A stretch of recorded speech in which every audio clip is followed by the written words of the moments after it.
and invocation given by Councilman Hill.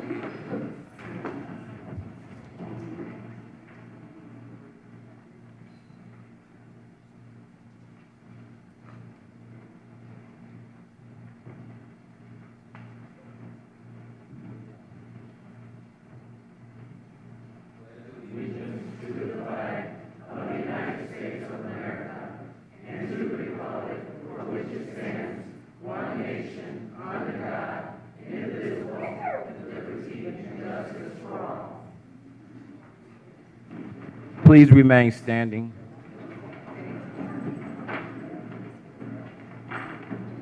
Heavenly Father, we come before you just saying thank you, Lord, for another day. We ask that you be in the midst of the meeting, guide us and direct us, Lord. We know your will is better than our will, and we know your thoughts are better than our thoughts. So we just ask that you direct us and guide us, Lord, so that we can make our city a better place for all the great residents of this great city. We ask for all these blessings in your Son, Jesus' name we pray. Amen.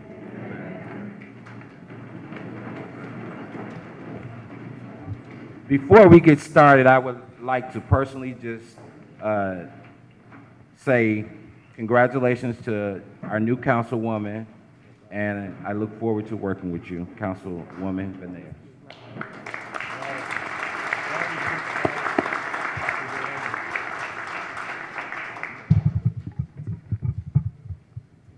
Next on the agenda is roll call. Roll call. Markovich. Here. Spitali. Here. Venez. Here. Galwinski. Here. Salinas. Here. Poland. Here. Opinker. Here. Enosa. Here. Higgs. Here, let the record reflect 9 are present, 0 are absent. Next on the agenda is reading of the minutes. Reading of the minutes. Mr. President, Councilman Opinker. I'd like to make a motion to accept the minutes from 8/8 of 2011. Second. It's been motioned by Councilman Opinker, second by Councilman Spitali, that we accept the minutes from 8/11/2011. Is there any discussion? Any discussion? Any discussion? All in favor signify by saying aye. Aye. Any nays? Motion passes. Next on the agenda is approval of claims. Approval of claims. Mr. Chairman, Councilman Markovich. we move for approval of claims dated August 3rd, 2011 through August 17th, 2011 for council meeting August 22nd, beginning with claims dated 8/5/11 and ending with claims dated 8/17/11. Starting with claims 3783 through claim number 4076 inclusive, and claims number 3299 and claim 3300. I so move. Second. It's been motioned by Councilman Markovich and second by Councilwoman Poland that we approve claims dated August 3rd, 2011 through August 17th, 2011 for council meetings scheduled August 22nd, 2011, starting with the claim 3783 and ending in claim 3300. 3300, I believe, was those legal aid being resubmitted again. That's correct. So that's 3783 ending with claim 3300. Is there any discussion on the claim? Mr. Chairman, Councilman Markovich. I'd like to add claim number 4077, Union Benefica Mexicana, from $100 donation from also Councilman Heniosa for Mexican Independence Day. I so move. Second. It's been motioned by Councilman Markovich, second by Councilwoman Poland, that we amend in claim 4077 for the Union Mexicana. The parade or just the organization? That's the organization for the Independence Parade. Is there any discussion on the amendment? Any discussion on the amendment? Any discussion on the amendment? Roll call vote on the amendment. Markovich. Yes. Spitali. Yes. Venez. Yes. Galwinski. Yes. Salinas. Yes. Poland. Yes. Opinker. Yes. Enosa. Yes. Higgs. Yes, motion passes 9 in favor, 0 absent. Now claims as read. Mr. Chairman, Councilman Markovich. over the past couple council meetings, there was claims submitted by the legal aid clinic. And each time was as per contract. And they tried to put it in last council meeting, and because we didn't have a copy of the contract. It's my understanding that in everybody's council's packet or mailbox, there was a contract for the legal aid clinic given for that reason. The only problem is these claims were being submitted prior to this, February, March, and April, and when the claims were submitted, it says as per contract. Now, the contracts we all have, it says that this agreement was the first day of April between the City of Hammond and the Department of Planning and Development. So it was a contract between the Planning Department and the Legal Aid Clinic as of April 1st. But if you look at your contract, this contract wasn't signed until August 10th, 2011. So, in view of the fact we have a contract, but claims were being submitted as per contract, and there was no contract being signed or in effect. So that's the only problem I have, and I want to make that known at this time, and I would let the claims go through. But this is probably something else that some other group may be looking at in the future, the way this was handled. And they're saying here also, as part of this contract, through the establishment of a legal aid clinic, the City of Hammond has committed itself to ensure that senior citizens. That legal aid clinic was dissolved by the City Council. It's no longer an ordinance where the legal aid clinics exist for the City of Hammond. It was created by the City Council, and then it was abolished also. So there are a few things here that have some problems with it. And it was my understanding that when this clinic was for Hammond people and for 1 hour of consultation, when you look at some of the claims, there's more than 1 hour being used on some of these cases. So it seems like that maybe that they're becoming the attorney for some of these cases and not being referred to somebody else to handle. So I'm just pointing that out for the record. I'm not going to make a motion to not pay these claims, but I'm just giving this background information because it's not done in a proper manner is the way I feel about it. You cannot be submitting claims to be paid before a contract has been entered into. I mean, that's not the proper way of doing business.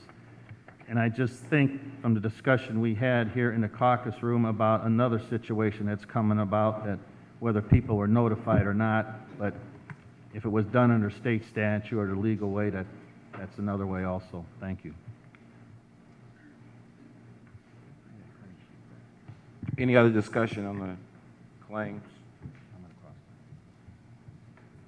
Any other discussion on the claims?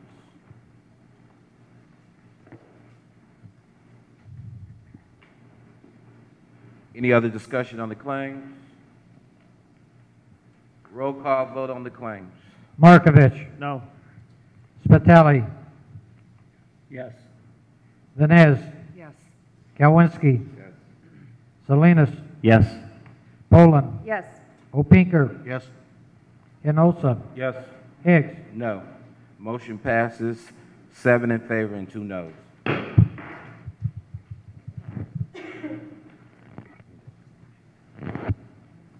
Number 5 on the agenda is public hearing. There are none tonight, so public hearing is now closed. Number 6 is communications. Communications, Councilwoman Poland, we got some communications from a state rep. Yes, Read that for me. Mr. President, I'd like to read a letter from Lonnie Randolph, Senator Lonnie Randolph, to Mitch Daniels. This is in regard to the rebuilding of Klein Avenue Bridge in East Chicago, Indiana. Dear Governor Daniels, recently I wrote 2 letters, one to you and one to INDEC Commissioner Mr. Michael Klein about rebuilding Klein Avenue. I received a response to my letter from the Commissioner's Chief of Staff, Mr. Robert L. Zier. He corrected me when I mentioned Majestic Casino, and I should have said Ameristar. I am thankful for his correction. However, I must disagree with some of the conclusions he made in his letter. Mr. Zier stated that after a careful analysis of the traffic, safety, and cost data, INDOT determined that closure of the Klein Avenue Bridge was the best solution. What he ignored was the fact that the overwhelming public comments were that traffic would be congested and that public safety was at risk. Toward the end of 2010, a gigantic steel cylinder bound for BP Amoco fell off its flatbed trailer, only to land within 25 feet of a residential home and garage in the Markstown area. The cylinder was capable of crushing the garage and residential home occupied by a family. The cylinder crushed a nearby fire hydrant, which caused water to pour into the street. Recently, the Dickey Road Bridge, INDOT's alternative travel site, has had problems with the malfunction which caused traffic congestion and did not reopen for hours. I have enclosed a copy of a newspaper article about that accident. Mr. Zier also mentioned cost as a factor, but he did not state the possibility of the Federal Highway Administration incurring a potential 80% of the cost. Moreover, he failed to mention that the repeated use and congestion of the alternative routes would shorten the lifespan of the routes and undoubtedly lead to additional costs in maintenance. Additionally, Mr. Zier stated that Ameristar and Majestic Casino revenues had increased since the closing of Klein Avenue Bridge. On Thursday, July 28, 2011, a meeting was held at the Radisson Hotel where State Representative Charlie Brown confirmed that Ameristar was in fact losing money due to the closing of Klein Avenue Bridge, which is the main route to the casino, and it's common knowledge that Majestic Casino has been consistently losing money. In his correspondence, Mr. Zier stated that INDOT was willing to work with the community.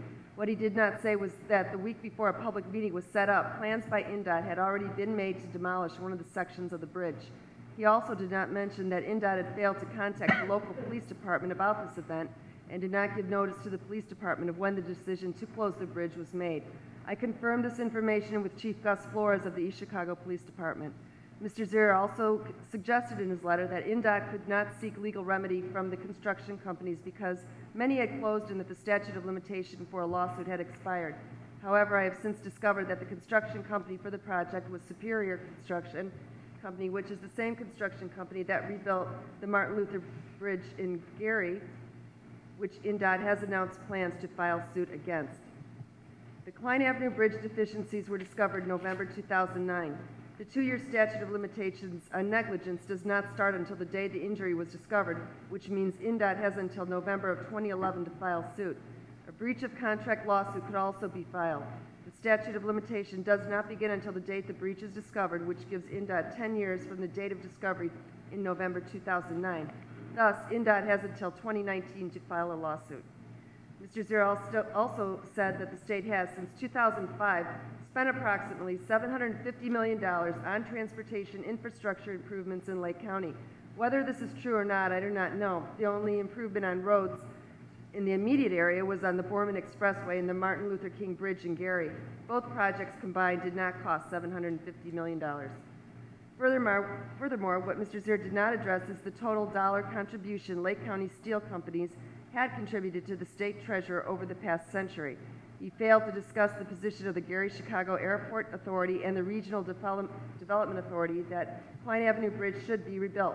He also did not mention the Northwest Indiana Regional Planning Commission's goal of a 2040 comprehensive regional transportation plan that could be affected by not rebuilding the Klein Avenue Bridge.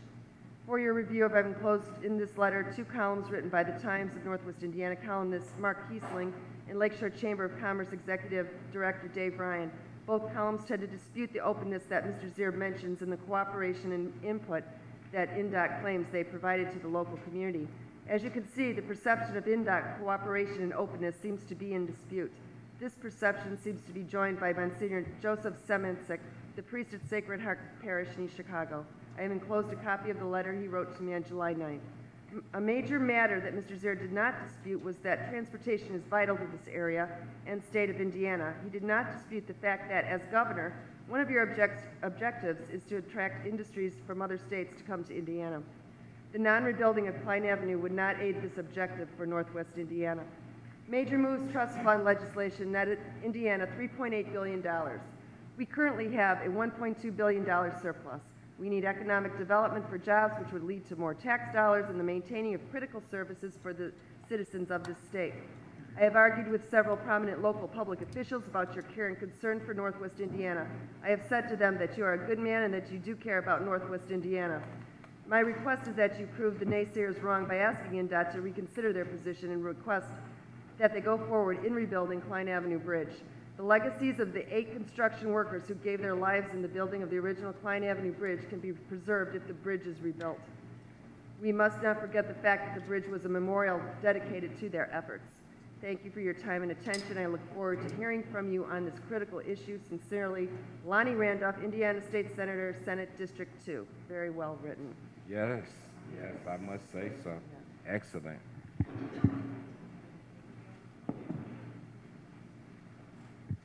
Thank you, Councilwoman Poland. I received the correspondence from the Northwest Indiana Federation of Interfaith Organization. Northwest Indiana Federation is working on the annual King Chavez Social Justice event. This is a major benefit and fundraiser for the year. The Federation works pursuing equality for the communities and dependent on generous supporters like you. Deadlines for advertisement is Friday, August 26, 2011 by 5 p.m. This year, our organization is actively pursuing 2 major concerns of all the families, communities in the region: job creation, improvement, accountability, and public education. To realize these goals, the Federation is asking our regional community benefit agreement on job for the people living in high unemployment and poverty zip codes, and creating local schools, accountability councils, and target low-performing schools. We believe job creation is crucial to the revitalizing and sustaining the local, regional, state, and national economy. Additionally, our children need and deserve quality education to compete in the marketplace. The Federation advocates increased parental and community involvement to improve accountability. We would distribute 1,500 copies of the resource magazine throughout the region, as well as during the King Chavez event featuring keynote speaker Father Michael Lewis Fager, pastor of the Faith Community St. Sabina Church, Chicago, Illinois. Northwest Indiana Federation will honor Reverend Dr. James Hunter, pastor of Tabernacle Missionary Baptist Church, East Chicago, with the Burns McCutcheon Lifetime Social Justice Award for 50 years of pastoring and active social ministry in the community. Pastor Hunter has been a steward fighting for divine and downtrodden. Considering the difficult times, faith-based community organization is needed more than ever. Please contact Executive Director and Lead Organization, Reverend Cheryl Rivera. If you have any further questions, we deeply appreciate your support. And there are the name of the board and members, and anyone's interested in getting an ad with them may do so.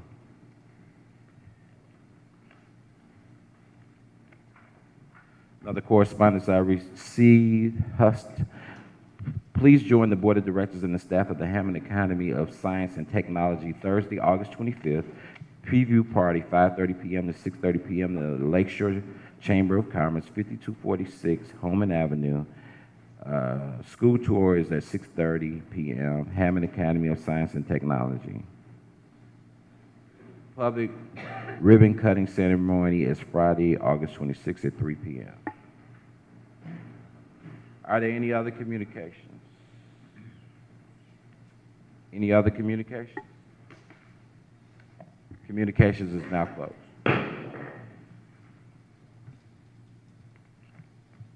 Next on the agenda is committee reports. Are there any committee reports? Any committee reports? Committee reports is now closed. Next on the agenda is ordinances on third reading and final passes. Ordinances on third reading and final passes.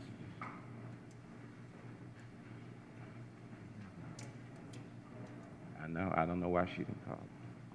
We can revert back.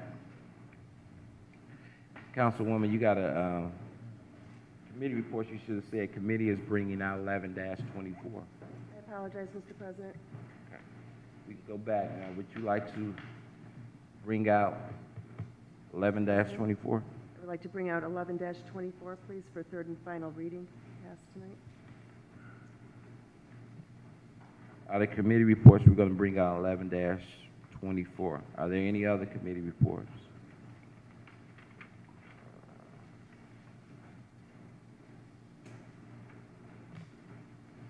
Are there any other committee reports before I close it again? There's no need to reopen it, am I, Virgil? There's no need to reopen it, is it? I think you should. I should? It's a pretty minor point, I think. Okay. Just don't want anybody to feel slighted or anything like that.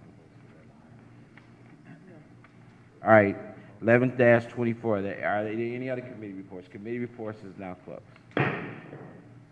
Now, ordinances on third reading and final passage. Ordinance 11-24, sponsored by Councilwoman Poland.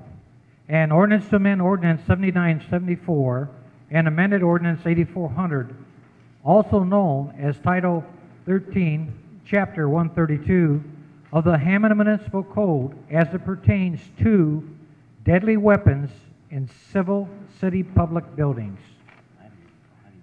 Mr. President, Councilwoman Polk. I would like this 1124 read on third and final reading and passed tonight. It's been motioned by Councilwoman Poland, second by Councilman Hinojosa, that we pass 11-24 on this last and final reading. Is there any discussion? Any discussion? Mr. President, Yes, Mayor? could you please explain what this is about? Just 1 second, and I'll have him read in its entirety, okay? Thank you. Thank you. You guys got anything else you want to say about the ordinance? Clerk Goley, can you read that ordinance for me? Whereas Chapter 132, Section 132.073 of the Hammond Municipal Code regulates deadly weapons in civil city public buildings in the city of Hammond. And whereas, effective July 1st, 2011, Public Law 152, Senate Enrolled Act Number 292, amended the Indiana state law which permitted a local unit of government to regulate firearms, ammunition, and firearm accessories. And whereas the City of Hammond by Section 132.073 prohibits deadly weapons in civil city public buildings, and pursuant to the changes to IC 35-47-11.1, this ordinance must be amended to reflect the statutory change as to firearms. And now therefore be it ordained by the Common Council of the City of Hammond that Section 132.073 of the Hammond Municipal Code be amended to read as follows. A, no person other than a duly authorized law enforcement officer or security officer shall carry or otherwise possess a firearm in any public building owned or leased by the City of Hammond or any city board or commission if that building contains the courtroom of a circuit, superior, city, town, or small claims court. No individual may intentionally display a firearm or other weapon at a public meeting. Non-firearm deadly weapons are prohibited in all city buildings. B, persons violating this section shall be fined up to $2,500 for each offense, with each day of violation constituting a separate offense, and the Hammond Police Department may confiscate the weapon, which shall not be returned unless authorized by the court. Then it would be approved by the Common Council and by the mayor and signed into law.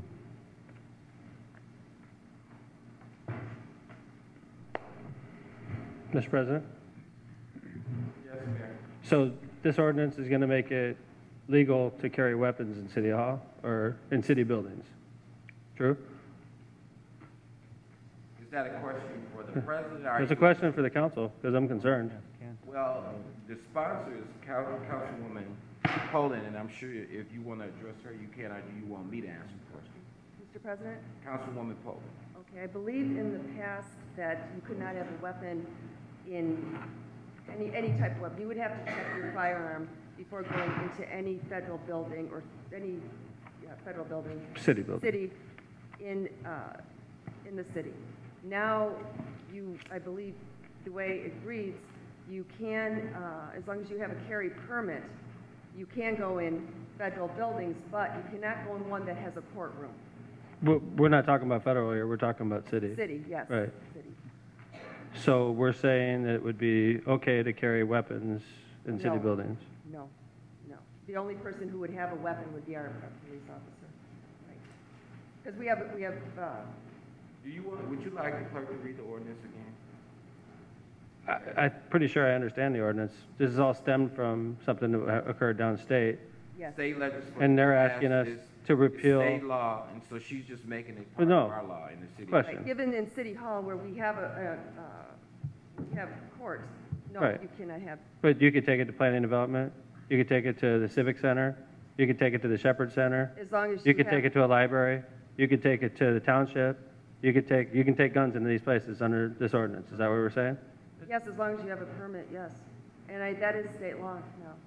But we have the city law that conflicts with that. Right, right, and that's what Chris had approached me about, just conforming to the state law. So if the state law changed, then why do we have to pass an ordinance that affirms that? I don't understand that. I'm personally, this is scary to me to think that people are going to be walking around with guns in city buildings. I'm not crazy about this, so why do I have to, as mayor, sign on to an ordinance I think is a bad ordinance? You tell me state law. If it's state law, then why are we passing this at the local level? If it's state law, then why don't we just ignore this? Could we have Attorney Cantar come up here then? Attorney Explain it Cantar, then you're to being me, then. requested to step to the podium right now. If it is state law, maybe we don't need that then, maybe this I can means tell you, this is for I have naught every then. intention on not signing this ordinance if you pass it. I don't think it's a good policy to set, and if it's state law, then let's let our legislators explain it, why they think it's safe for us to carry weapons in city buildings. I don't think it's safe. I think it's actually one of the problems in Hammond is gun violence, and we're saying, let's carry more guns. I don't think it's a good idea. It's a violation. Doesn't make a lot of sense to me. Constitution. On July 1st, the Indiana legislature made effective some changes in laws. Some of them were about undocumented workers, some of them were about other issues. But one of the issues that we received notice from IACT was that we needed to change our law, because what the state law says that if we have any laws contrary to the state law, for example, if we had a city law that said you could text and drive, that it had to be repealed, and that was a directive which was actually contained from the General Assembly. It didn't just say our laws will supersede, it made the affirmative duty of all municipalities with an ordinance in conflicts to repeal or amend. Now, just so you know, the change is only for handguns. It doesn't include crossbows, machetes, wrist rockets or anything like that. It's just handguns, and it must be in the possession of a person lawfully able to carry them. Right. It wouldn't just be anybody. It would have to be a law-abiding citizen who has passed the background check and has a permit from the state. I So- think the problem is the statute specifically authorizes people to sue cities that have ordinances. Authorized is a kind way of putting it, Councilman Burgers. It seems to encourage them in that it offers them 3 times their damages for their troubles plus attorney Right. fees. So I think that's the reason that we should repeal the present city ordinance. And I think the purpose of the ordinance is just to Oh, sure. extend it as far as you can in Indiana. The statute authorizes the city to prohibit firearms in buildings that have courtrooms in them. So I think that's the effect of the ordinance. The thing I'm having trouble coming to grips with, Attorney Berger, is if this was passed by the state of Indiana, then why are we passing this at the local level? Why wouldn't their law just trump all of the laws that conflict? Well, it does, but it also authorizes people to sue cities that have ordinances that contradict the. So what you're saying is we really don't have a choice? That basically if the council passes this ordinance, if I sign it, I violate my principles. If I don't sign it, we get sued. I think that the ordinance prohibits as many firearms as you can prohibit by state. So our ordinance currently says right now you're not allowed to carry in city buildings, basically, right? Right. Now Makes- the makes a law lot of sense to says, me. now the law will say that if you have a permit, you are allowed to carry it. Right. It's your constitutional right. I mean, Need to contact your state legislators and say, But it's too hey, late, Councilman Higgs. hey, I'm not a state rep, so I didn't make the law. I just got to live by it. I'm fundamentally opposed to this ordinance. I mean, you guys got to do what you got to do. I'm fundamentally opposed to this. I think one of the downfalls of society as of late is gun violence, and we're making it easier to carry guns. And I we're agree. encouraging it, actually. We've had quite a few shootings in my district, so I agree with you. Then, I don't know. Guys, do what you got to do. Any other discussion as it relates to this ordinance 11-24? Any other discussion? Any other discussion? Mr. President, Councilwoman Poland. could I call Attorney Cantar? No, Question. we're done. I can appear on her behalf. I know your opinion already. I wanted Attorney Attorney Cantar's. Cantor is the city attorney. She works for the mayor. You have an attorney behind you. Okay, Thank fair you. enough.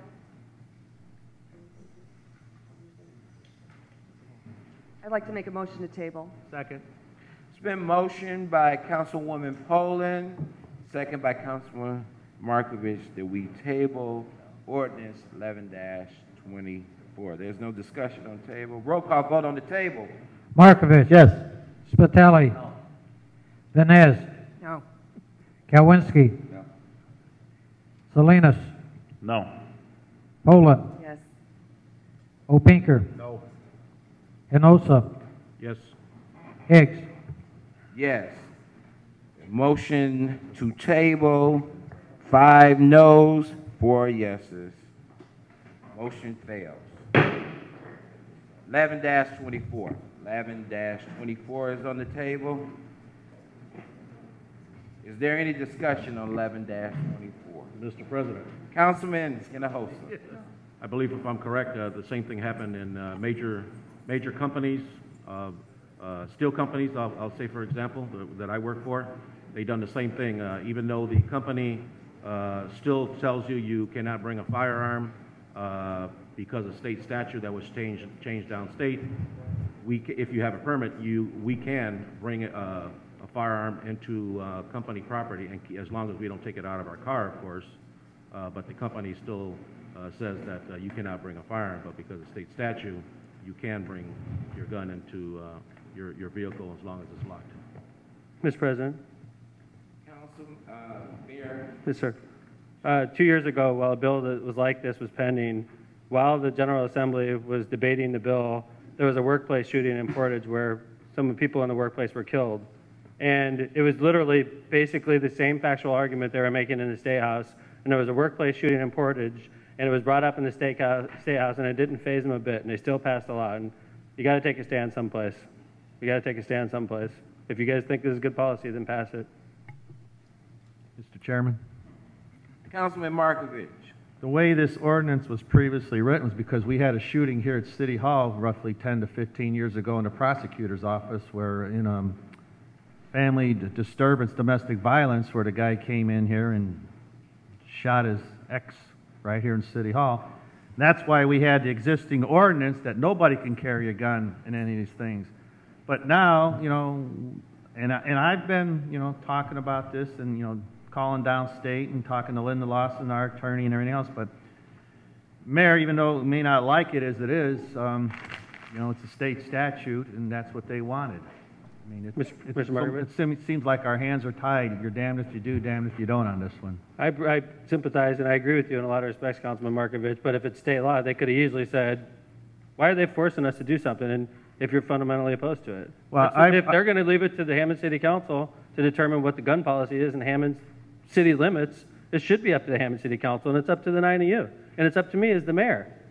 If it's state law, then it's state law. What do we have to decide anything here then, Councilman? I agree with you that it should have never been brought up, but this has opened up Pandora's box with the local radio stations from Chicago calling here. Not for me, Councilman. And NRA people calling up, the state police being involved in this, individuals calling me up that have permits, and they're claiming the state police doesn't even know anything about this July 1st and so forth. So, and I do apologize. I think you and I see eye to eye on it. And it's basically on, you know, the advice of Chris Cantar, you know, who wrote this ordinance and put it together and got Kim to sponsor, and that's the only reason why we're going along with this. I mean, I never thought that this thing would get like it is, but it is, and that's what it is. And what she's trying to do is just clean it up and get it done and passed and go from there and let the chips fall where they may. And then it'll probably go to a higher step other than the city council in the future.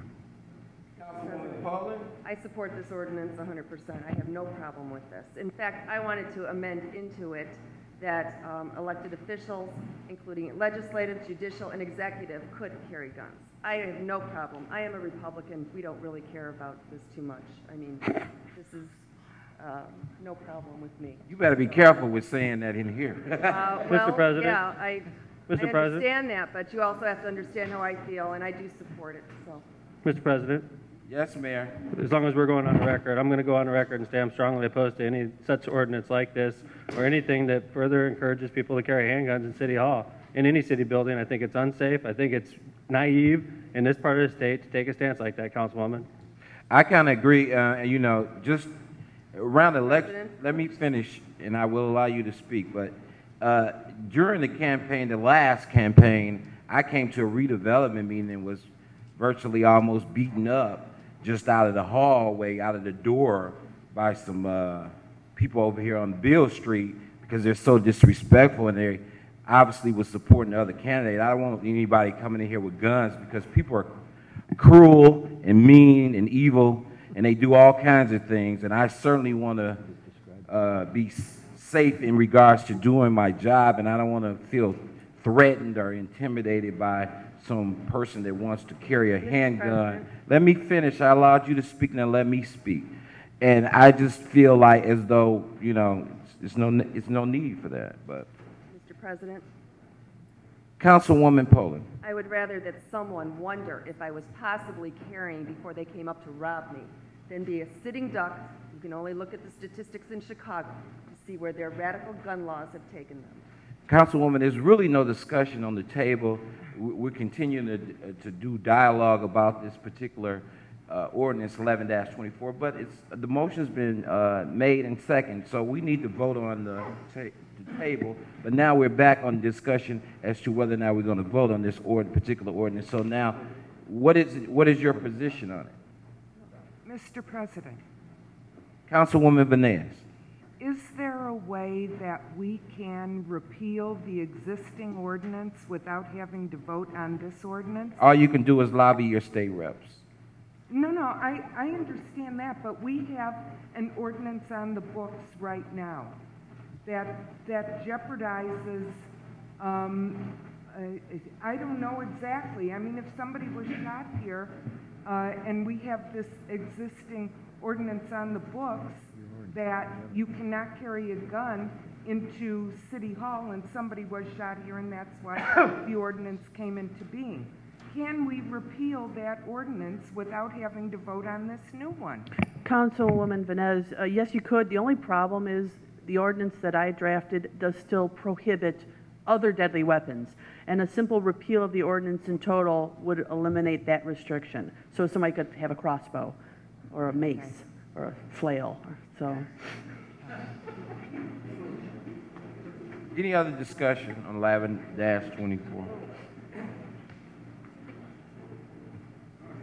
Any other discussion on 11-24?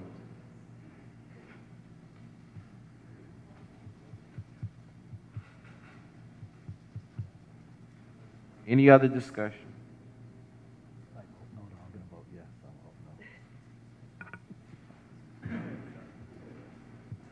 Roll call vote on 11-24. Markovich. No. Spitali. No. Vines. No. Kalwinski. Wait a minute. Vines was, what was it, yes or no? No. Kalwinski. No. Salinas. No. Poland. Yes. Opinker. No. Hinosa. No. Higgs. No. Motion fails. 7 noes, 2 yeses. President Higgs, that concludes the ordinances for final passage. Thank you, Clerk Golick. So glad to have you back.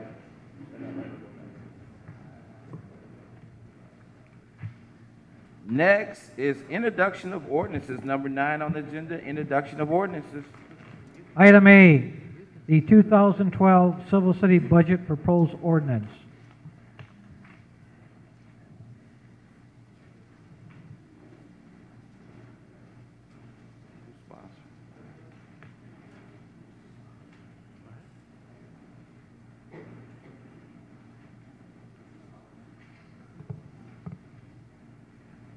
Mr. President. Councilman. Yeah, motion for Hinojosa. first and second reading of 11-28 to be placed in council as a whole and finance, and public hearing set for 9/12/11. Second. It's been motioned by Councilman Hinojosa, second by Councilman O'Peaker, that we move 11-28 on first and second reading by title, with a public hearing set for 9/12/11, with committee meetings scheduled for Friday and Saturday, Thursday and Friday of next week, which would be tentatively September 1st and 2nd. September 1st and 2nd, starting at 5:30. Are there any other discussion? Any other discussion on 11-28? Any other discussion? All in favor signify by saying aye. Aye. Aye. Any nays? Motion passed. Item B, ordinance 11-29, an ordinance fixing the salaries and wages of all city officials and employees of the city of Hammond, Indiana, other than those fixed by statute or by ordinance heretofore enacted, and fixing the effective date thereof. Mr. President. Councilman Hinojosa. Motion for first and second reading of 11-29 to be placed in finance and council as a whole. Second. It's been motioned by Councilman Hinojosa, second by Councilwoman Poland, that we move 11-29 on first and second reading by title and refer to council as a whole and finance, with a public hearing set for 9/12/2011 and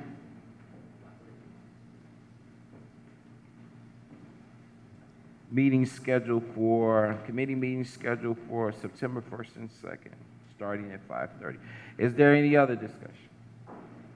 Any other discussion on 11-29? Any other discussion? All in favor signify by saying aye. Aye. Any nays? Motion passes. Item C, ordinance 11-30, an ordinance fixing the salaries and wages of all policemen and firemen of the city of Hammond, Indiana, other than those fixed by statute or by ordinance heretofore enacted, and fixing the effective date thereof. Mr. President. Councilman Hinojosa. Motion for first and second reading of 11-30 to be placed in finance and council as a whole. Public hearing for 9/12/11 and hearing on September 1st and 2nd for 5:30. Second.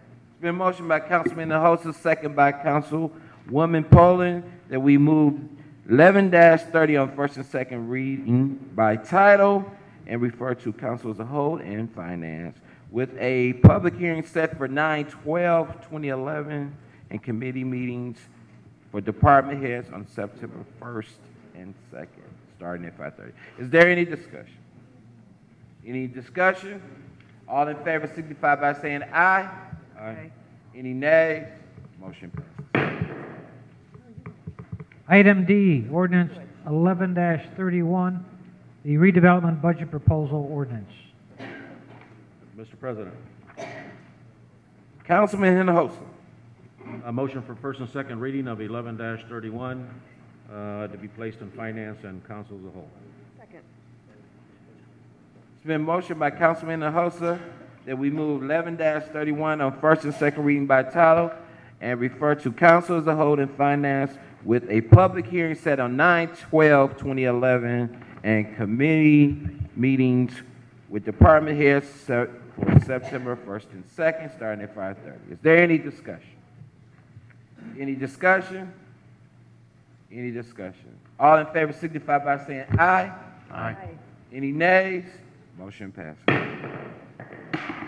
Item E, ordinance 11-32, sponsored by Councilman Kalwinski, an ordinance declaring dormant and unused funds, amending existing funds, and creating new funds. Mr. Chairman, Councilman Kowinski.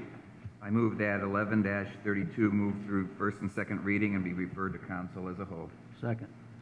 It's been motioned by Councilman Kowinski, second by Councilman Spitali, that we move 11-32 on first and second reading by title and refer to council as a whole.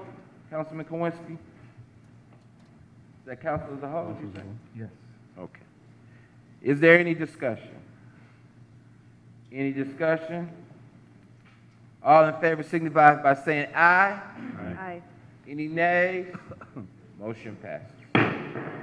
Item F, ordinance 11-33, sponsored by Councilman Opinker. An ordinance designating the 75 and 7600 block of Parish Avenue as resident-only parking. Mr. President, Councilman Opinker. I'd like to move that we move 1133, first and second reading, move it to streets, or put it in streets and alleys. Second. It's been motioned by Councilman Opinker, second by Councilman Salinas, that we move 11-33 on first and second reading by title and refer to streets and alleys. Is there any discussion on 11-33? Any discussion? Any discussion? All in favor signify by saying aye. Aye. Any nays? Motion passes. Item G, ordinance 11-34, sponsored by Councilman Kalwinski. An ordinance to establish residential parking only on a portion of 120th Street and repealing any ordinances in conflict thereto. Mr. Chairman, Councilman Kowinski. I move that 11-34 move through first and second reading and be referred to council as a whole. Second. It's been motioned by Councilman Kowinski, second by Councilman Opinker, that we move 11-34 on first and second reading by title and refers to streets and alleys. Is there any discussion on 11-34? Mr. Chairman, Councilman Markovich. I would like to ask Councilman Kowinski if you would consider also the north side of that street, because right now all the students from Clark are parking there instead of parking at the football field. Mr. Chairman. Councilman Kowinski. Thank you.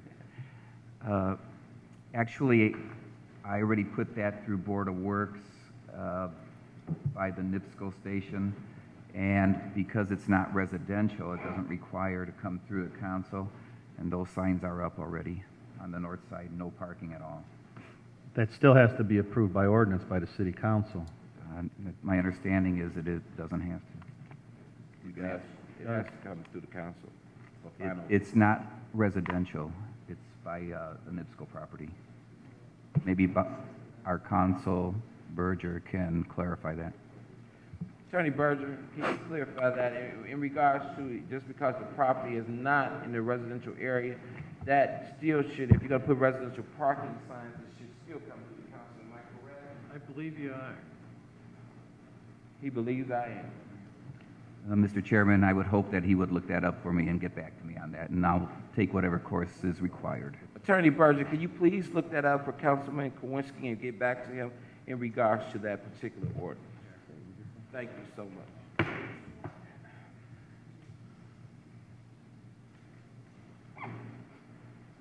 All in favor of 11-24 on first and second reading by title and refer to streets and alleys, signify by saying aye. Aye.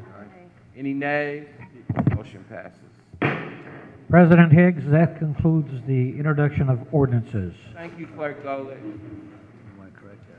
Mr. Chairman, Councilman Kowinski. on my motion, I asked for that to go to council as a whole. Council as a whole to 11-34. Second. Will go to council as a whole as well. That's no problem, Council. Thank you. Okay?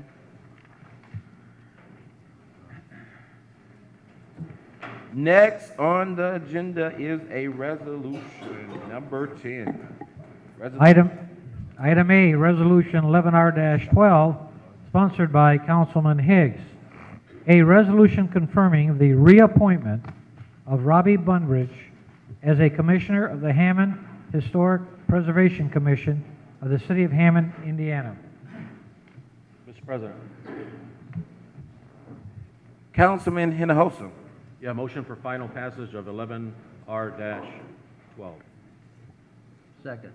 It's been motioned by Councilman Hinojosa, second by Councilman Spitali, that we move resolution 11R-12. And the correction of the spelling, that should be actually, didn't he say Bobby, ain't it? Robbie with an R. Robbie and not Bobby? Okay, just want to make sure. Is there any other discussion on the resolution? Any other discussion on the resolution? Roll call vote on the resolution. Markovich. Absent. Spitali. Yes.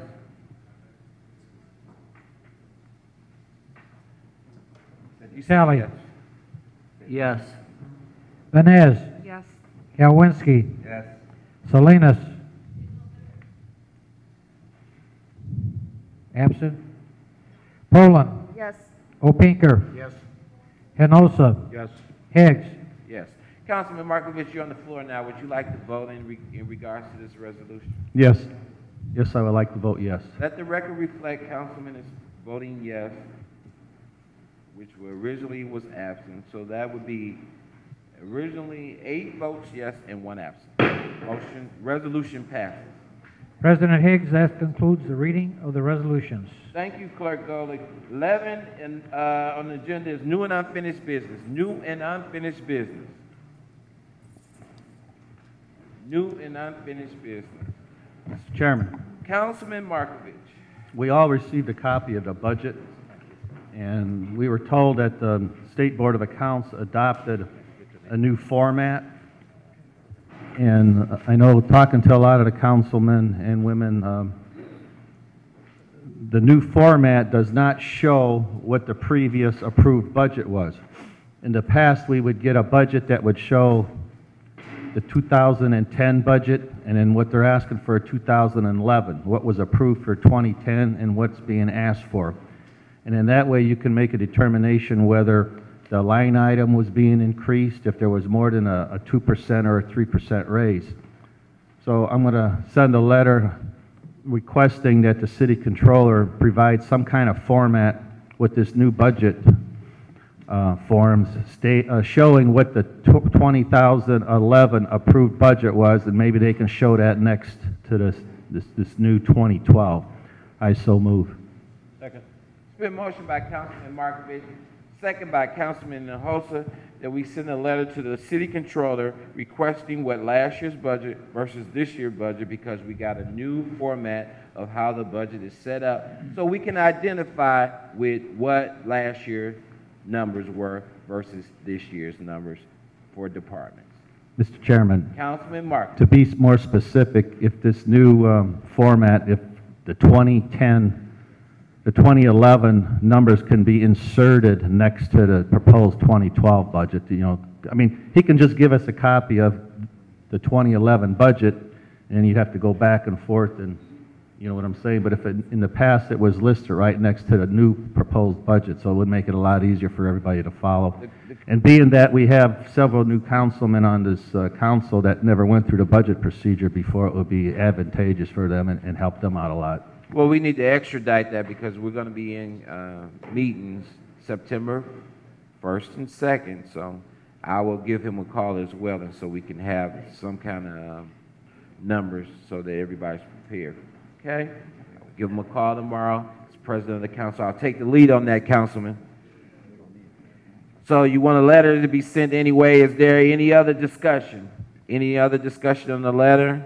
Mr. President, Councilwoman Vines, who is this letter being sent to? the city controller. Okay. I thought that the city controller was required by the state to use this new format. This is correct. But what Councilman Markovich, and I guess, Councilman, would you like to speak, or would you like me to answer that? I don't want to. Okay. What Councilman Markovich is requesting is that he gets the numbers from last year so he can identify with them when he does the budget process. So when he goes through it, he can identify the numbers from last year and this. It's okay. We're going to still approve the budget, but he just wants to make sure that he's looking at the last year's numbers while he goes through the process.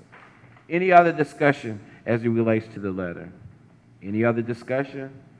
All in favor signify by saying aye for the letter. Aye. Any nays? Motion passes.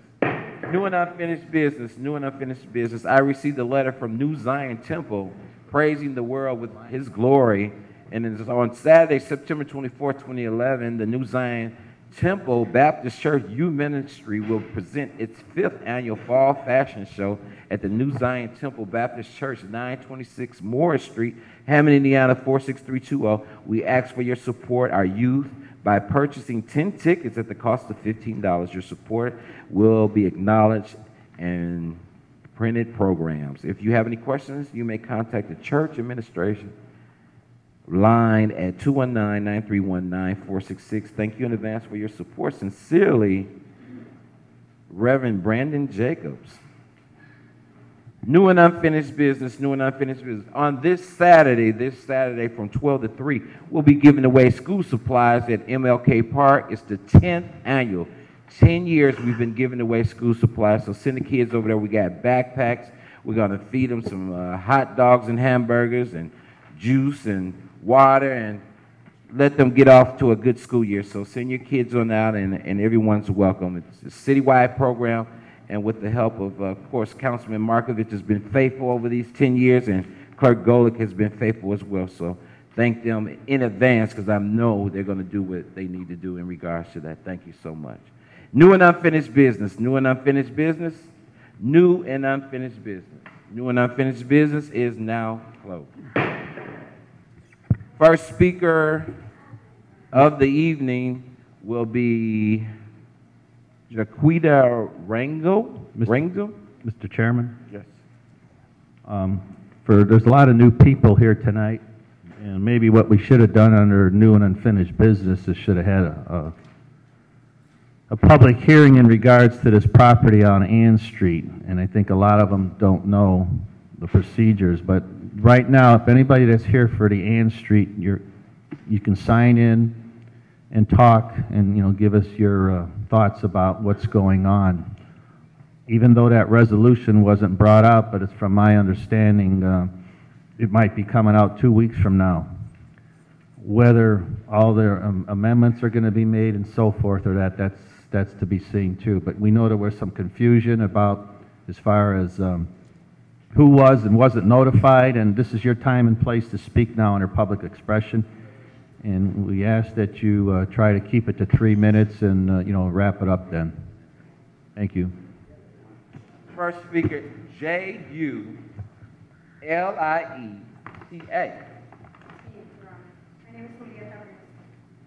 Okay.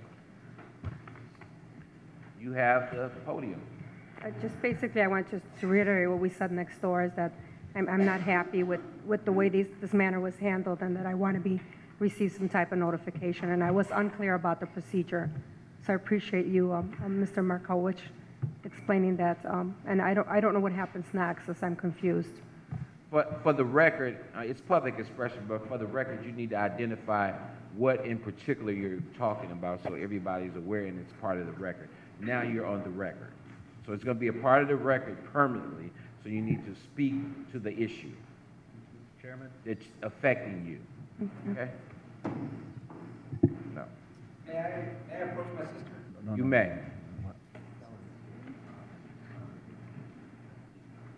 Mr. President? Help her. Yes. This is in regards to the acquisition list that was going to be presented or try to be passed. We didn't know anything about, we were not notified at all about anybody trying to get our properties. So we thought we had results, since this is a public, record, permanent public record 10 years ago, we were told that we were not going to have to worry about our homes being sold from underneath us. Here we are 10 years later. Part of the council is here tonight, Mr. Golick, Mr. Markovich, Mr. Hinojosa, Mr. Salinas, and we were told we didn't have to worry. And today, after spending $180,000 on the property a little bit less than 10 years ago, I'm here with other neighbors worried about our block that has to do with also part of that Ann Street a little bit. So we don't know if we're going to be okay, or if I got to keep taking off from work. I'm on the road all the time, and I always have to take off to try to see if I can do something about keeping my property. That's why we're here tonight. And I notified my sister. I was notified. I had to call her. She didn't know anything about it, and that's why she doesn't know. She lives in Chicago. She invested in Hammond, just like the city advertised about 5 years ago, invested in Hammond. She asked me about the property next door, asked me if she was safe, she was going to keep the property. I told her, don't worry about it. We were told by the council that we would be represented by city council if we needed. So it was passed that we didn't have to worry about our properties. That's what this is all about. Thank you so much for helping your sister out with Thanks. that particular issue. You need to speak to the issue so that everybody's aware of what you're talking about, because you can say this or that, but we need to be clear on it so it's part of the record. And also state your name and address, would you please? Next speaker is Janetta Gomez. Oh, okay. San Diego Gomez. Juana Gomez, okay. And then San Diego Gomez is after, okay? My name is Juana Gomez, and I moved to Hammond in 1987 to be close to my mother. I have been living at 5247 Ann Street since 1987. I love my home. Why I hate to move is because my son is going to start high school in the new school that they just built. To the right is my church, and to the left is the hospital. It's a very nice place. I might not have a mansion, but I have a home. And when the month comes, I don't have to worry about making a check for $800, $900 for rent. And I'm happy there. The only thing is that I was notified by my brother that in 60 days we might have to leave our home. I wanted to say that I hope that if they change the plans that they had, they at least would give us a chance to sell our house when we want to sell it and let us stay there, because ever since I moved from 1987, I've been paying taxes. Even when we had those back taxes, it was hard to pay them, but we paid them. And it is very hard, and I hope that none of you ever, anybody in this room, has to be told, after you're paying taxes and you're living in a home and you're having no problems and giving no problems to nobody, have to be told that in 60 days you might have to move, whether you like it or not, or you're going to get the money that we're going to offer, whether you like it or not.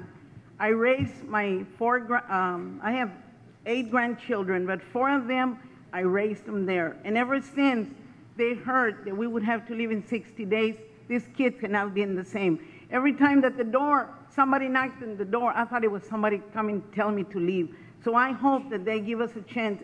If they remove this plan that they have, I hope that they give us a chance to stay there, or at least that we can sell our house of what we want to sell it for, or we can move when we want to move, not when they want us to move. So I'm hoping that we can get, that can happen. And like I say, I hope this never happens to anybody, because it's nothing funny. It's sad. My nerves have been so bad, and I hope that we can get some help from you all. Thank you.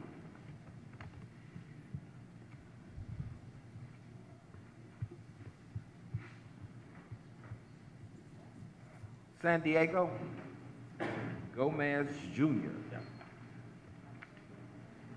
Thanks, Mr. President. You know, I have a statement, but also I have a question for Al Salinas. But, you know, the statement that I want to make is kind of what some of the other residents have made as well, too, is that they were not notified of this resolution that was going to be passed underneath their feet. According to the mayor, he's following state statute. But again, I'm not the mayor. I can't pick and choose what's fundamentally right or wrong, like notifying residents that they're about to pass a resolution. So my question to Al Salinas is, you know, I know that it's not been brought across, it has not been brought up, but I think that I think residents need to be notified, you know, of these kind of hearings that affect them and their livelihood. I mean, as some of the neighbors mentioned, especially my family, you have to pay back taxes, which a lot of them weren't aware of, and then all of a sudden you have to pay this all at once. So they've invested their livelihood, their money into their homes and into the families, and then for someone to come out and say that, you know what, we're going to pretty much pass this acquisition, resolution LR10 without the residents being aware of it, I think is wrong. And I think that the residents should be supported. I think they should be encouraged to be able to not only come here, but they got to be notified.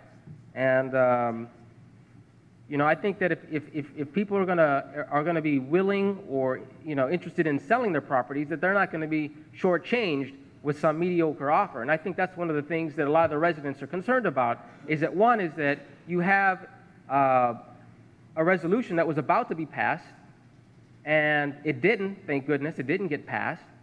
But you still have people on edge, and I think that's the thing that a lot of the folks who are here right now are on edge because they're are afraid of losing their homes. They're being shortchanged, and I think that they, you know, feel like, you know what, people have given up on them, and it's not easy for somebody to go out and buy a new home with the amount of money that, or the little bit amount of money that they're willing or trying to offer them. I mean, a lot of people are on fixed incomes. They can't go out and just reinvent themselves and spending, you know, $100,000, $200,000 on a home that they can't afford.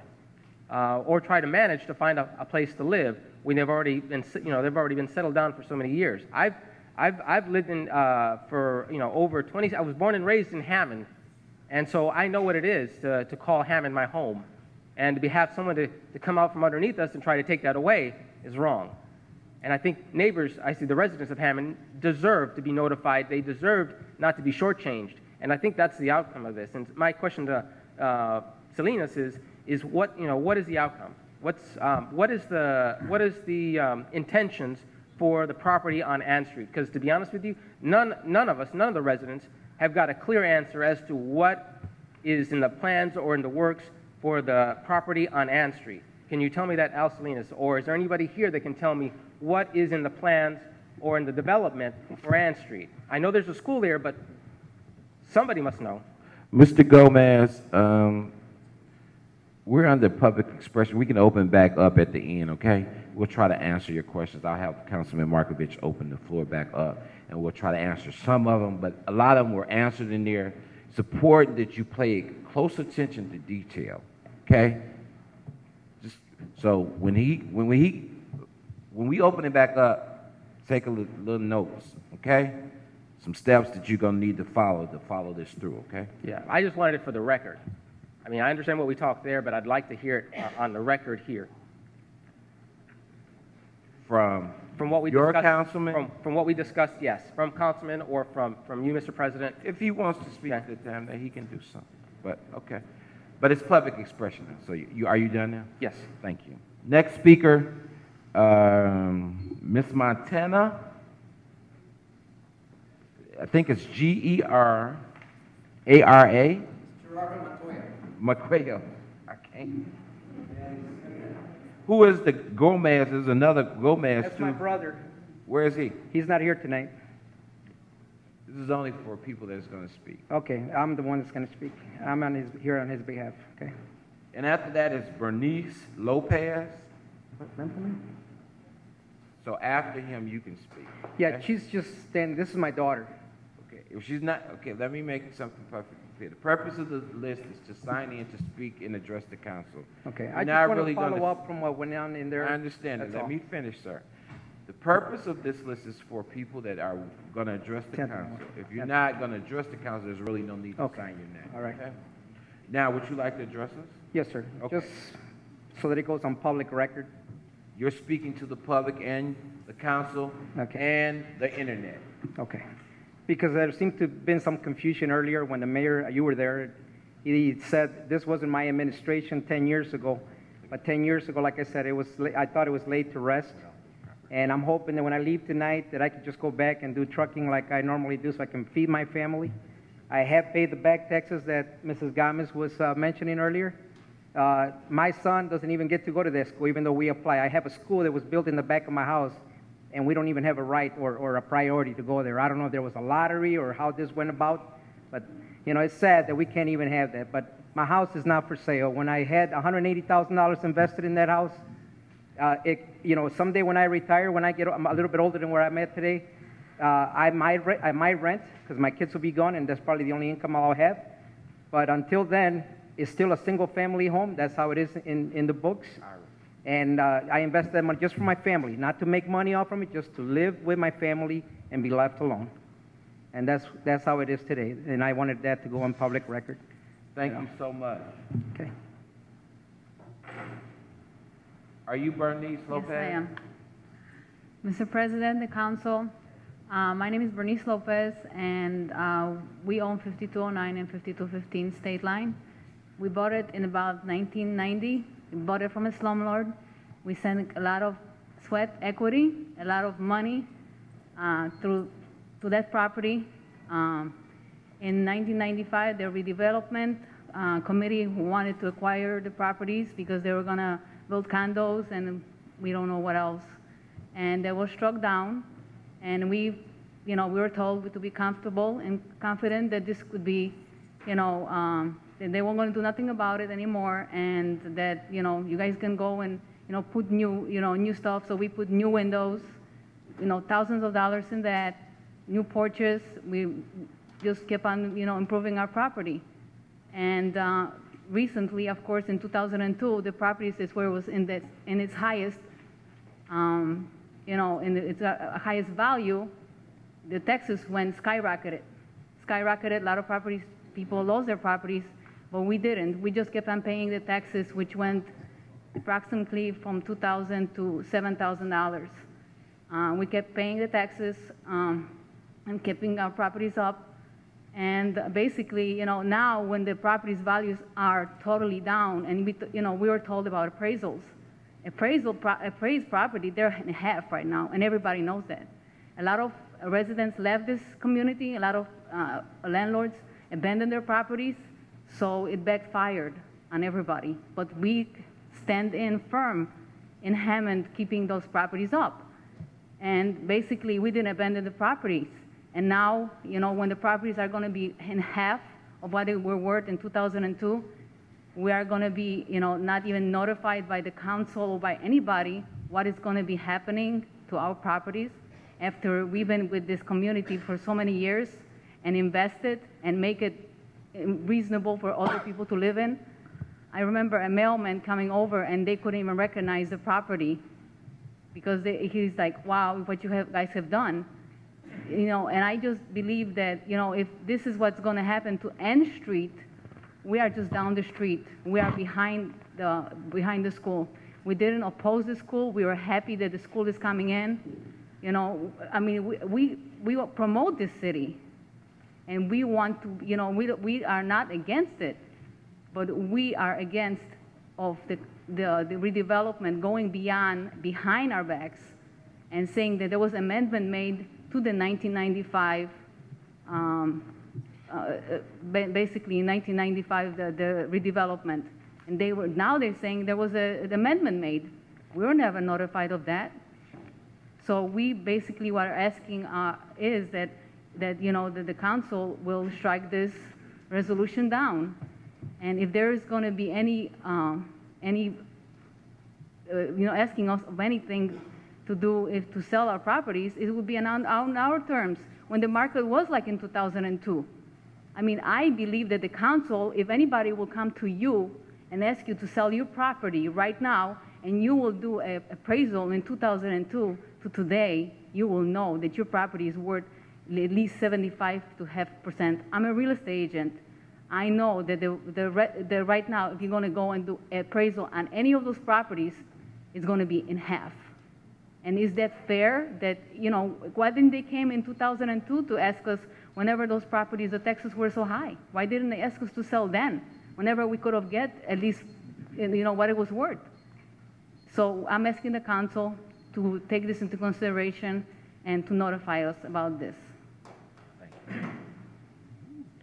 Next speaker is Reverend Gomez. Oh, taste and see that the Lord is good. Praise for that, Councilman and President. The reason I'm here is because I was notified that they had appraisals for my house, or my houses, our church, my business, my livelihood. And we were given 30 days in which to comply or give an answer. If not, then we would have to get two appraisals or get an attorney. And they were telling me they're dealing in good faith. You know, that's an insult. That's a disrespect to me as a leader in the community. More or less, they were testing me, see how I would react. You know, thank God that I'm a man of God, because if they would have done this to somebody that doesn't have a relief valve on a hot water tank, you know what will happen in a hot water tank if a relief valve is not there, it'll explode. And this is why I said this at the past, that this is why you hear things that, you know, they take up a gun and they don't know what to do. They think their life has ended, and this is the best way that they can, you know, do what they need to do their last days. The thing is that we trust in the Lord, but also we trust in you, councilman. You are representing us. Sure, I understand that there's going to be changes in the city, and I think some changes are good. You know, but hey, have respect for us. You know, we've been here 41 years. We paid our taxes, and we even paid back taxes. And we've been working with the community. I've been involved a lot with the council, you know, with the pastors, ministerial pastors. And my wife and I have poured our lives for 41 years trying to do good for the residents of Hammond. This is why, you know, things happen that good men turn bad. And then they wonder why. Because you push them to the wall. That they figure, hey, this is not worth it. My life, I might as well, you know, just let them take my life, or I'll take some lives from somebody else, because they feel that there's no one that are really supporting them, defending them, and being there for them. So I hope that this council would take this in consideration. Our councilman, El Salinas, you know, I've been talking to him, and he said, Reverend, he said, you know, I'm going to take this off the floor.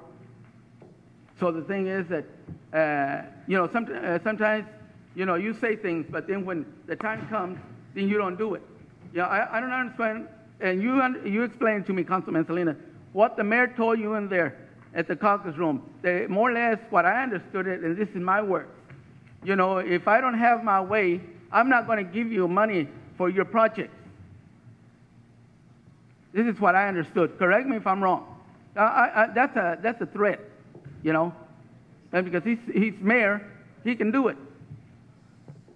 But, you know, I take offense to that because you are my councilman. I voted for you. And because, you know, I try to look out for your best interest, but in return, you need to look out for our best interest as your constituents. So therefore, you know, you were elected, you know, to do justice to the residents of Hammond. One mayor comes, the other one leaves, and they all want something. And then they say, well, this is what the residents of Hammond want. No, most of the time it's what they want. They want to make a name for themselves.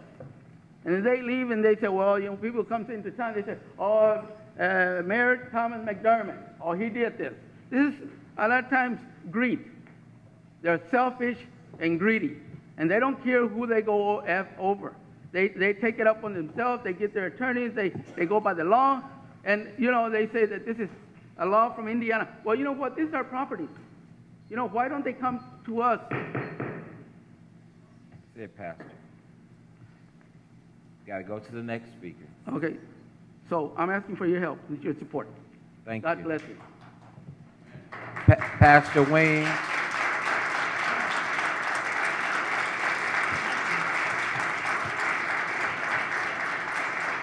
Pastor Wings. To the President, to the Council, my name is Pastor Alfred Williams, Jr. I pastor Victory in Jesus here in the city of Hammond, and I'm here in support of Pastor Gomez because in the 80s, I was pastor in Macedonia Deliverance Center, which was located on the corner of Fields and Howard. And, you know, at that time, redevelopment was coming through there, and I was pastoring the church, and they told me that redevelopment was coming through, but your church would not be affected. And so I took them at their word.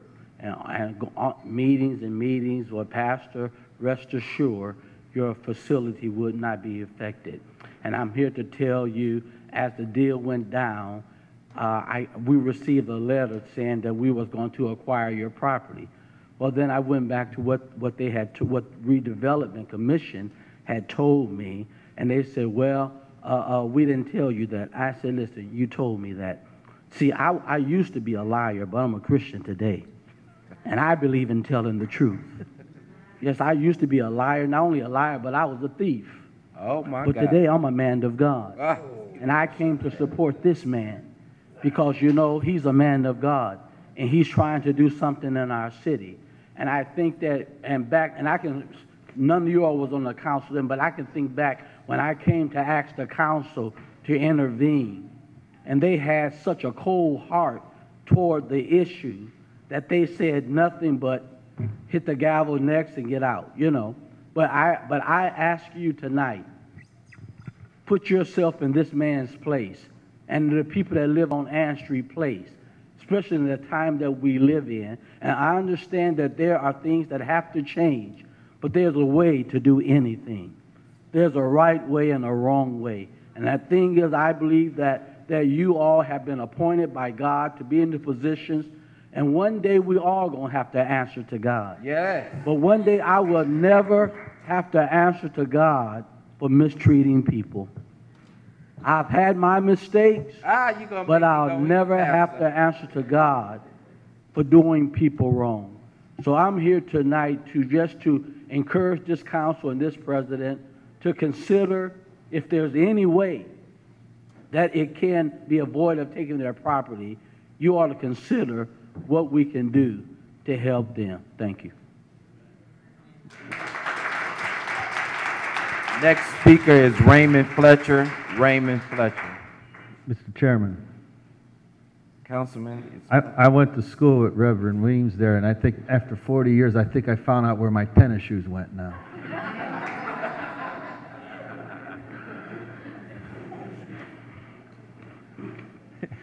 Good evening.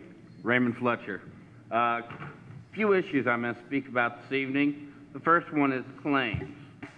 Councilman Markovich, you stated that claims were submitted for legal aid clinic before the contract was signed, and after that department was abolished, yet claims for that department have still been paid.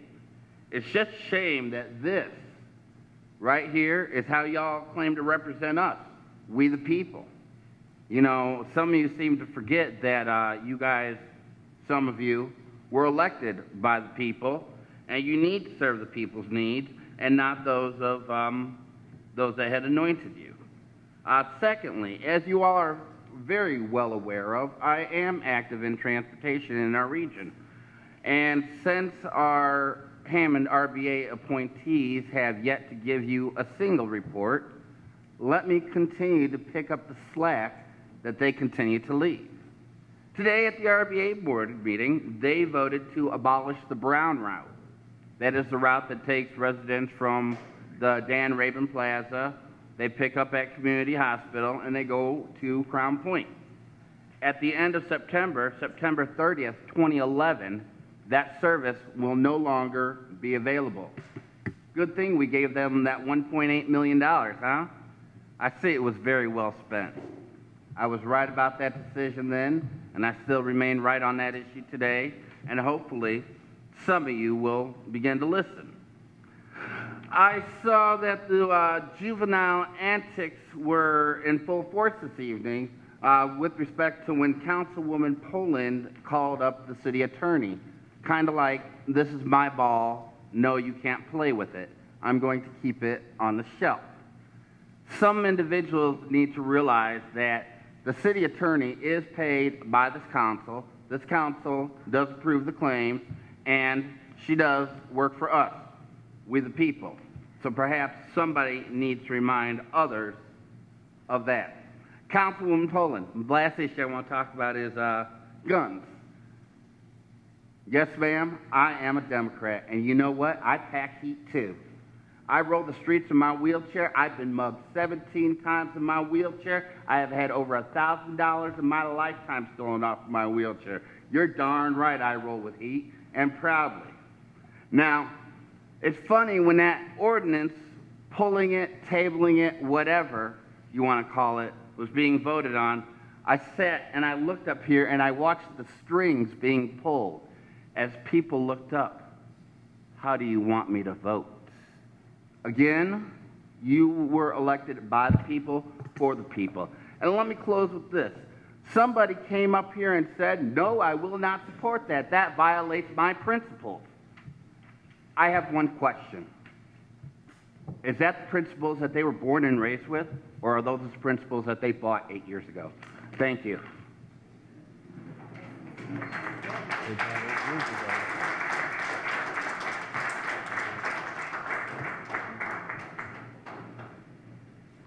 Mr. Chairman. Pastor Williams, you signed twice. He's nervous. George Stoyer.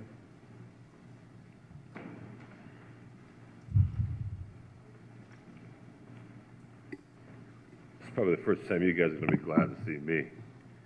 This is going to be like comic relief for you. I was talking there with respect to Councilwoman Poland's gun thing ordinance.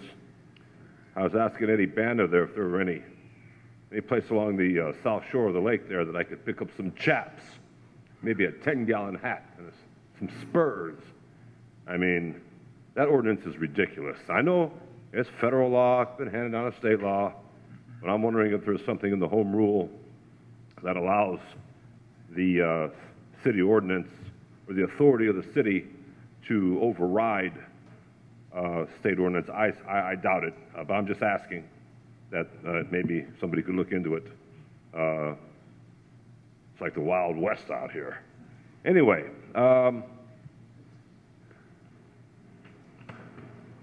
with respect to this ordinance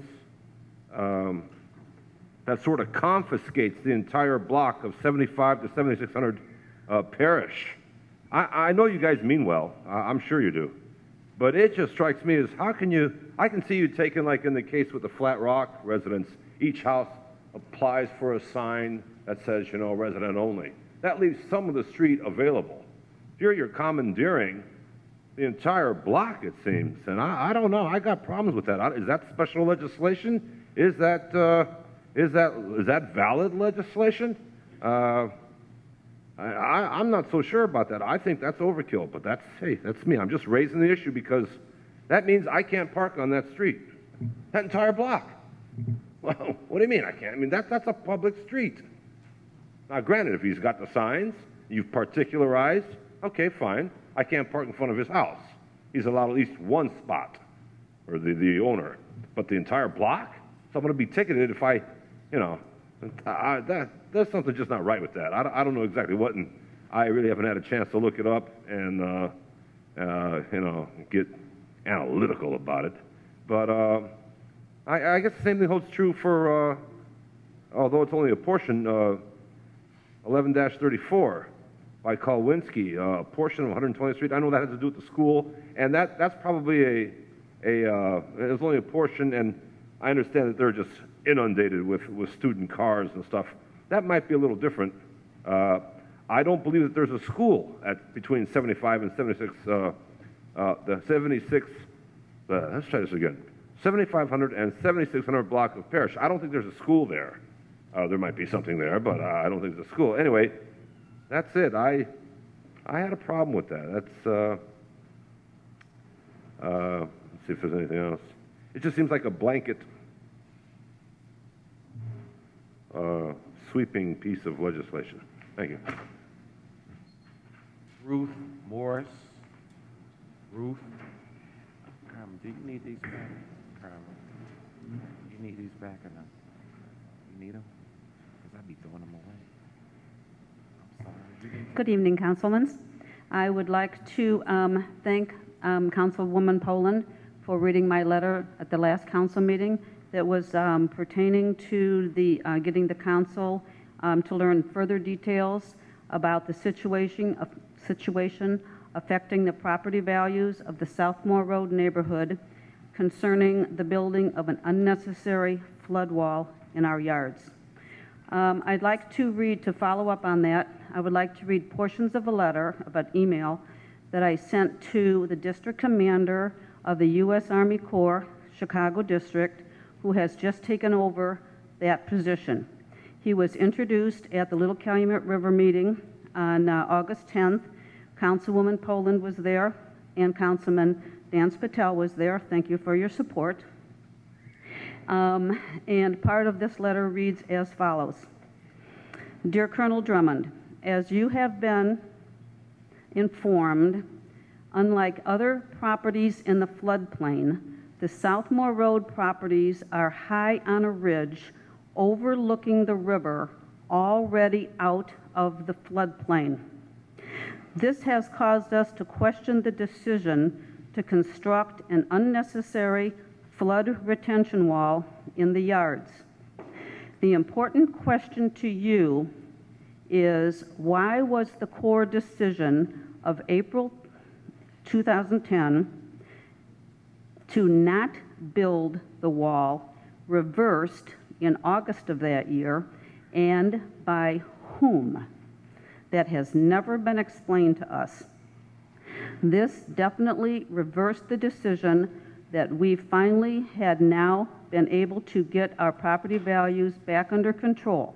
When it was reversed, they are now taking them back, and they will be destroyed if their plan continues.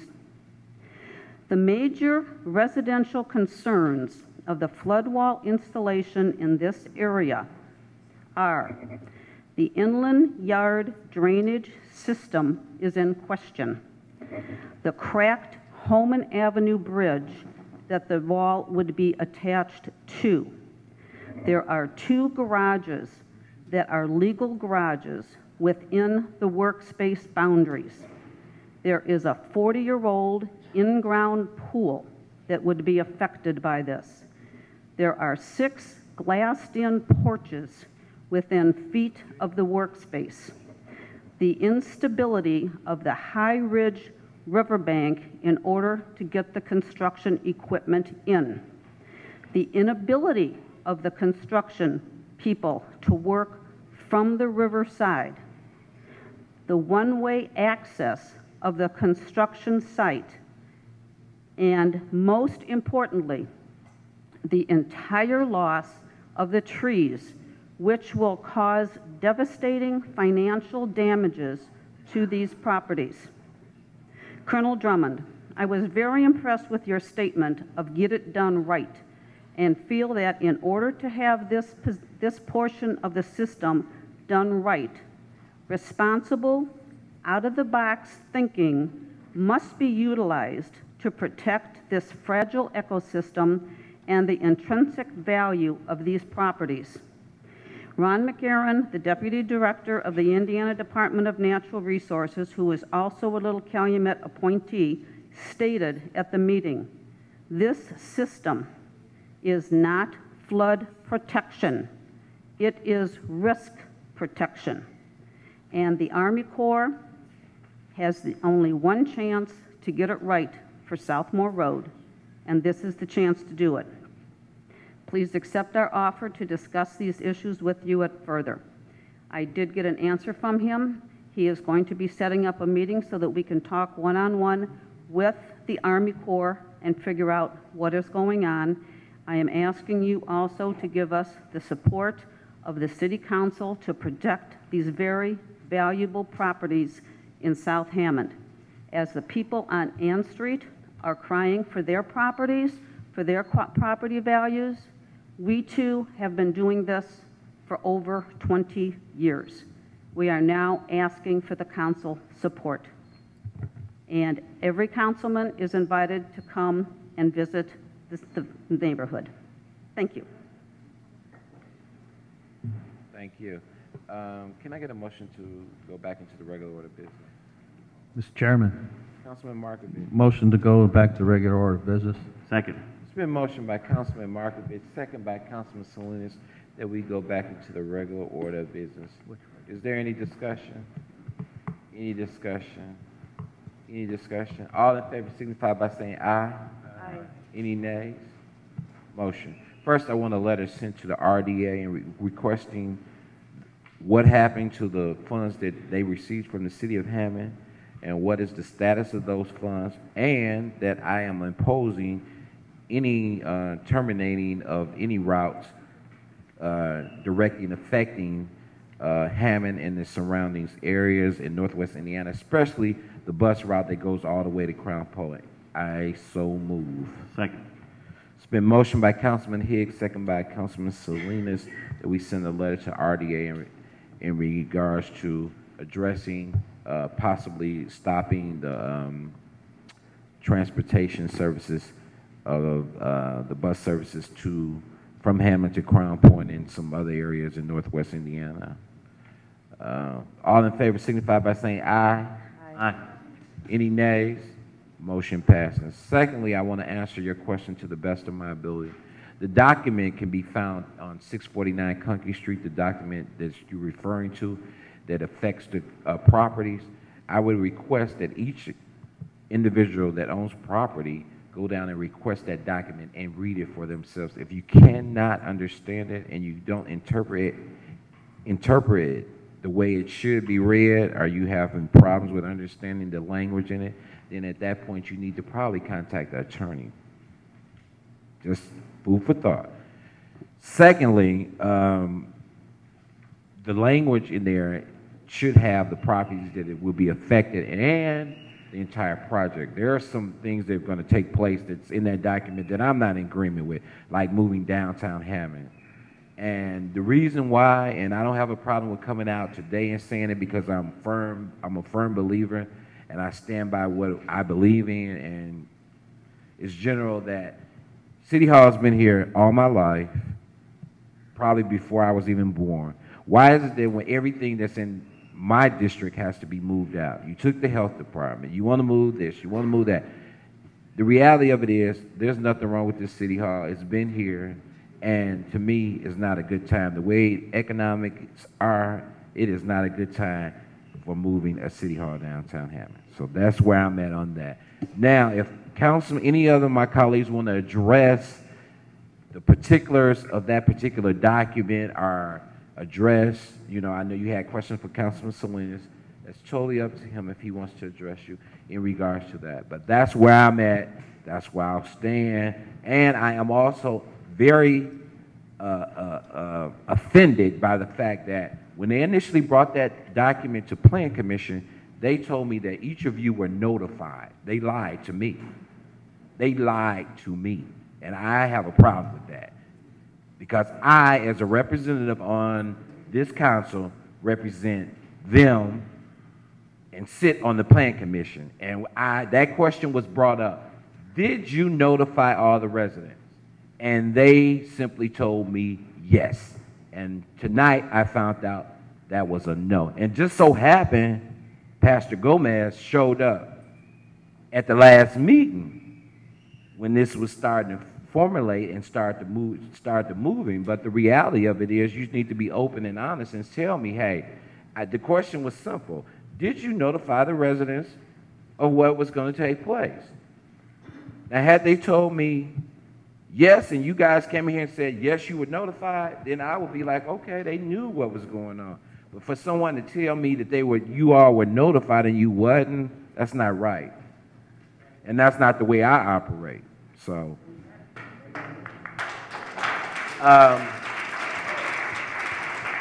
I don't know if Councilman Salinas wants to address the issue or what.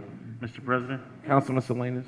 Yes, on the behalf of Second District, I'm not in favor of this acquisition list, so I'm going to be forwarding a letter to the Redevelopment Commission to take this portion out of the properties that these eight properties that are affected by. So I'll be addressing a letter to the Redevelopment Commission.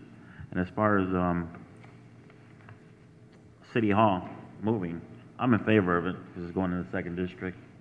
So we have a little conflict of interest there. Second of all, copies of any kind of documentation, like Mr. President said, can be at City Hall, at Conkey Street there too. And I thought when all this was going on that everybody was notified. When I talked to Mr. Gomez, when I wasn't at the last meeting because something had happened. And the next day I got in touch with Mr. Gomez and we tried to aired this all out, and now it is being aired out. You guys responded to the issues, and I got all the phone calls, which was fine. And I'm here for you guys, always, so. Councilman Salinas, it's still not clear. Sir, we allowed you to speak. We're trying to get this finished up. Anyone else wishing to, new and unfinished business? But I'll talk to you guys if you guys want to talk to me later on. Sorry, Mr. President. Thank you. Mr. President. Councilman Hinojosa, you want to move downtown? No. Oh. Then I'd have to change my district and run for something else. A while back, before the charter school was being built, I met with Reverend Gomez over at his property, and I'm no engineer, no architect, but just looking at the area where they were going to build this school, me and Reverend Gomez would be talking about, well, where are they going to park at? So that's why we made it very clear back then, a couple years ago, that are you sure you're not going to take my property? Are you sure you're not going to take my church? Because that's where their church is. And it was made very clear that they were not. So now all this comes up. And by the way, too, I also have pictures where I went just recently, 2-3 weeks ago, I went to go see Mr. Gomez again. Or no, I didn't go to his house, but I did take pictures of his house. And I compared them to some of the pictures where they say, well, this property compares to your house, it's selling for $60,000. If you know Reverend Gomez's home, it's a 2-story home. I bet he's got, I believe they want to offer him like $68,000 for his home. He's probably got $68,000 just in concrete around his house, let alone his building where I believe there's 2 or 3 residents besides Mr. Gomez that lives there altogether. But it is worth more than $68,000. Like I said, I'm no real estate agent, I'm no architect, but I can see clearly that Mr. Gomez's house is worth more than $68,000 minimum, at least $100,000 to $120,000 minimum. Then, let alone, if you remember last meeting, Brian Poland thought that Reverend Gomez, if they have to take your church, you already have another church that you're buying over on Kennedy Avenue, over my district, and it wound up being that I had to correct him, and because Mr. Gomez had told me that the property that he was going to buy on Kennedy Avenue, the owners backed out of the deal. So Mr. Gomez does not have another church to go to. His parishioners do not have another church to go to. And I also have a picture of Mr. Reverend Gomez's church. 2-story building, probably a basement too. I haven't been inside, but $60,000 for his church. Where are they going to pray at for $60,000? There's no building in Hammond that you could buy a church for $60,000. That building is worth more than $60,000. You could at least double that, and I can see why there's outrage out there with everybody out there, because I believe the rug is being pulled from under you. And I will back you up 100%, Mr. Gomez, and everybody on Ann Street. And I will remind the rest of the council, because it seems to me that this resolution is probably going to be corrected for next meeting. And it doesn't mean that 2 months from now, in December, end of November, they can come out with another resolution or go ahead and say, well, the law says that, we can take your property. So happens to be after the election. But I'm going to remind everybody on this council here, how everybody feels here, not to take your property, Mr. Gomez here, and especially the amount of money that they want to give you is just ridiculous. So I'm going to remind the rest of these councilmen here, if it comes up again, that I told you it's going to come up again, and if it comes up again, we're going to warn everybody on this council that they know that the rug is being pulled from underneath your legs after the election or whenever it's going to be.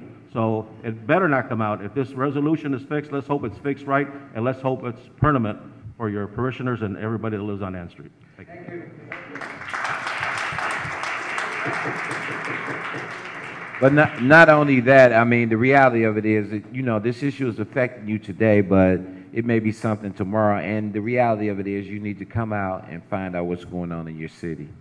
So I would suggest that you don't stop coming. I know everybody has busy lives and a lot of going on, but I would encourage you to come out and hear what's going on in the city so you're knowledgeable of it. Any other new and unfinished business? Mr. President. Councilman? Yeah, the reason why the Planning and Development wanted to pass this tonight, excluding the properties on Action 2, by striking that out and submitting a letter not to put it in there. But the reason they wanted to put it in there, because there was other things in this resolution that they wanted to pass for other things in downtown. And just a couple of them over there in this paper here that came with this resolution is D, land use, Plan B, proposed activities, reuse plan for Masonic Temple site, which it's already been knocked down and they're already building the school. It's just to make it official with the resolution, like making it official with your properties that they're going to take your properties. Another one here is development of a charter school, which they're doing already. Relocation of City Hall. Doesn't mean they're going to build a City Hall, but by passing the resolution, it may be considered to build a new City Hall.